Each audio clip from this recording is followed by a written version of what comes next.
23 июля исполнится 105 лет со дня образования органов безопасности Республики Коми. Все это время главной задачей спецслужбы была и остается работа по обеспечению безопасности граждан своего региона и всей страны. Преданность Родине и верность служебному долгу сотрудники УФСБ проносят через всю свою жизнь, как и герой нашего следующего сюжета Юрий Геннадьевич Соловьев. В канун праздника с ветераном пообщался Антон Булаев. Юрий Геннадьевич с улыбкой, а иногда со слезами на глазах, рассказывает о своей судьбе. Подполковник ФСБ в отставке родился 6 июня 1933 года в городе Пермь. Его отчим был завучем в школе, а мать – учительницей начальных классов. Детство Юрия Соловьева пришлось на военное время. В перемены нас кормили 50 грамм хлеба и стакан чаю. Это я помню. И то, что на уроке сидишь, а крысы бегают по полу. Деревянная школа была.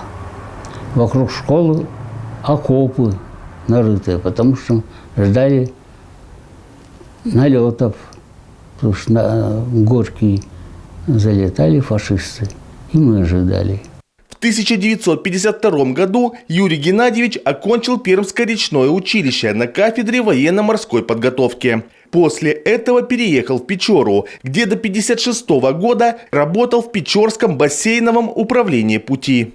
Трудолюбивый и целеустремленный. Всего за 3 года из простого помощника он стал командиром земснаряда. В это же время он познакомился со своей будущей женой. Сыграли пышную свадьбу. Один за другим в семье появились дети.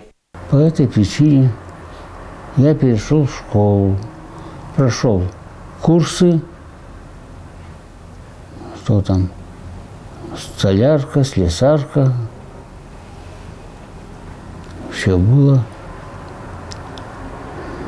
Ну, в общем, учил ребят. Разные экспонаты делали. Я поступил в институт. В 1963 году Юрий Геннадьевич закончил Коми государственный педагогический институт, стал историком. Преподавал сначала в родной Перми, затем в Сыктывкаре. Его семья всегда была рядом и поддерживала во всем. Поворотным событием в жизни мужчины стало приглашение на службу в КГБ. Подходит ко мне человек, я из КГБ. Я думаю, за что? Вот, наконец он мне объяснил, что меня приглашают в кадры. Ну что, я пришел в кадры, предложили работу. Я подхожу по всем параметрам. Во-первых, партийный уже был, образование есть. Военная специальность. Ну вот, поработал 22 года там. И остался в Сыктывкаре. Вместе с женой они воспитывали 4 детей. Сейчас Юрий Геннадьевич живет один. В свои 90 он занимается спортом.